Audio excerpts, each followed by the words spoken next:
Dog-obsessed entitled parents bring in an uninvited dog to our house and get their deserved karma. Inconsiderate dog-obsessed parents never ask our permission to let the dog inside our house and get scolded later when they let it leave the house without a leash on. Background. One of our friends' family DMK, D equals entitled dad, M equals entitled mom, K equals 9 years old kid, is taking care of one of their friend's dogs for a month as their friend is traveling. They intend to later adopt a dog, and so they use this opportunity as an experience prior to adoption. Meetup plan.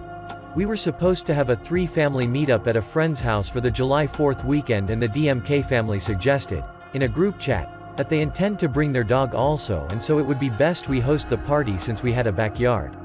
We were put on the spot and didn't want to appear petty, so we unwillingly okayed to host with the expectation that the dog would be in the backyard. Day of the meetup. The DMK family arrives and puts their dog in the backyard. Everyone goes to the backyard and plays with the dog for a while. K throws some of my son's toys to the dog, and the dog happily bites and damages them. While mildly infuriating, they aren't expensive, so I let it go. As we are returning back in for drinks and food, M opens the backyard door enough to let the dog in and says loudly that the dog is fast and she couldn't control it. A few minutes later, as the dog goes out, I close the door because the AC needed to be turned on. Later on, D says that the dog is getting bored and requests us guys to move to the backyard so we can have the conversation there. We move out, but K keeps opening the door and lets the dog in occasionally and out.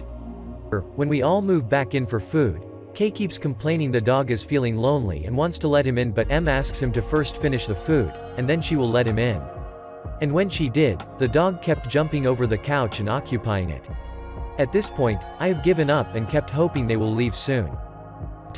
Close to the end, when the other non-entitled dad goes to get something from the car, M opens up the front door to the dog to let it enjoy the front yard without the leash on. The dog barks at a pedestrian walking his dog and almost starts to attack the other dog. The terrified pedestrian shouts to scare away the dog and scolds M and tells her to keep her dog leashed. When this is happening, almost all the guests are outside. K feels bad that his mom was scolded and comes and tells the other non-entitled mom what happened. I defend the pedestrian and say that the guy shouted at his mom only because he was scared for his dog's safety and he had no bad intention. K then goes back to his mom outside and asks why she opened the door without the leash on and how she can be careless, further embarrassing her. I hope they learned their lesson. We definitely learned a lesson that we need to set expectations clear early on. A couple comes into my deli and refuses to pay. Background info. I'm a 19-year female working at a small Polish deli in my neighborhood. This incident took place while I was working alone. I was working my usual shift when a couple comes in, about age 40-50s, and their 2 kids, both boys and about 8 to 10 years old. Immediately they are very loud, which I don't find too much of an issue because some families are just like that. My phone was recording video, pointed at the ceiling, from a previous customer, who was causing issues, so I just kept it recording. I do this out of fear from a really bad incident I had a few years back. Anyways, the family is speaking Romanian and some English. Being an immigrant and English being my second language, I had no issues with them not speaking English too well. What I did have an issue with is how rude and obnoxious they were all being. The mother was constantly yelling at her son, along with the father yelling demands at me. I was asked to cut some bacon, which they get extremely angry because I asked them how much of it they wanted. I noticed a car right outside on the road parking, which people often do, but due to the location of the store, they could get a ticket for being parked there. Trying to be nice, I told the father, "Hey, you might want to move your car, there's been a lot of people getting tickets recently." To which he replied with a smug face, "Look, if I get a ticket, I get a ticket. I got the money. They can ticket me." I say okay then and keep working. It was also an issue when I told them to please tone it down, as they were full on yelling at each other and nearly dropping multiple jars of food. I heard a bag open, and I see that the 2 sons and the father have opened a bag of chips each. No problem, as long as they pay for it. The mother started drinking some opened lemonade as well.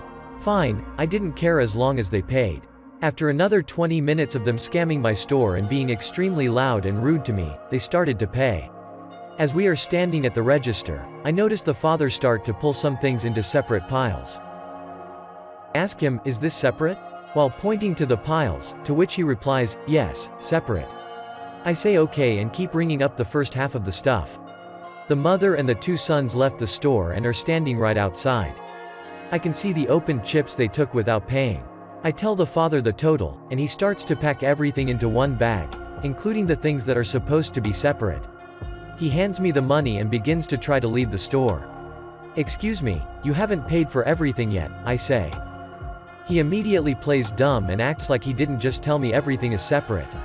I begin to argue with him, telling him how he just told me this was all separate. He is full on yelling at me that he already paid, and then calls his wife over. I explain to her what happened, to which she scoffs and begins to also yell at me. I then say, "Ma'am, I have a video recording of your husband saying these are separate. Even if they weren't, you still need to pay for the other half." They look at me in awe. How dare I ask them to pay for products they took from my store? In the loudest, most condescending way possible, she's asking me, "Why? Why do you need to pay for the stuff?" I ask, dumbfounded. She shakes her head, "Yes. Maybe because you're in my store, and if you want to buy something you need to pay?"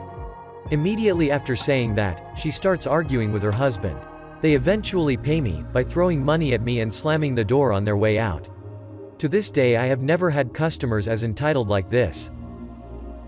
M wants me to pay to take her kids to the theater. Growing up, my grandma and grandpa took me and my cousin, we'll call him A, to see a particular play at a local theater, every year. It was a special tradition that was just the four of us. My cousin moved to another state, so it became just me and my grandparents, and then my grandma died, so it was just me and my grandpa for a few years. My grandpa died recently. I found out that this year will be the last year that the play will run. I asked her if he would like to go one last time since our grandma and grandpa wouldn't have wanted us to stop going. He agreed. My mom mentioned it to her other sister, today's M, who we'll call SS, who has refused to take her own children, is offended that and I are not taking them. I pointed out that tickets are very expensive, $160 each, and that seats were already mostly taken since its popular production. My aunt got angry and says we are selfish for going and not taking her kids, even though it was never their tradition and wouldn't have the special meaning and significance to them than it does to A and me. She says I should just go again, but I refuse because it's so expensive, and said she should take her kids her damn self if she wants them to go so bad. Oh, and she wants me to foot the bill for the whole thing too. Karen and my non-existent dog. Encounter with a feral EP in the wild today. There's a nice park near my house and the weather was fine, so I decided to spend my lunch break there. I'd been there maybe 10 minutes, eating a sandwich and enjoying the sun when a classic Karen type stormed over demanding I clean up a pile of dog shit. A literal pile of dog shit. Now, I was confused. I didn't have a dog. There wasn't a dog nearby that she might have mistaken for mine. The mess in question wasn't anywhere near me, it was about 50 meters away in a completely different part of the park, and up until then, I had been unaware of it. I had nothing I could collect it with. I'm unsure why I'm the one who's supposed to pick this mess up, and I say so. This doesn't go down well. Her kid, a 3 or 4-year-old girl with a trendy name, had wandered off, found the pile, and decided to play with it, making a large mess of herself and the surrounding area. I was the first victim person she found after, so apparently I'm the one who has to clean it up. I refuse. Karen starts berating me, name-calling, etc. I have no desire for a confrontation, so I leave with Karen threatening to call the cops on me. I get home and assume everything is over. It isn't. 40 minutes later, 2 police officers are at my door asking about my dog along with Karen and her crying offspring. Karen had called them claiming that I'd let the dog foul the park, and when she'd confronted me about it I'd threatened to unleash it on her and her daughter. It took about half an hour to prove I did not in fact own a dog. Time I was supposed to be working from home. After proving there was no dog in my flat, Karen kept insisting I must have hidden the dog or had one of my neighbors look after it. I ended up getting a friend who's a cop in a neighboring area to vouch for me. Karen ended up with a verbal warning for trying to get me arrested. I get an "I understand, but you'll need to make up the time later" from my boss. P.S. The cops did apologize. They'd thought it sounded suspicious but had to investigate, and Karen's darling little angel seemed to be able to cry on command. Edit. Cause apparently it needs clarification. The lady in this story knew where I lived as she'd followed me.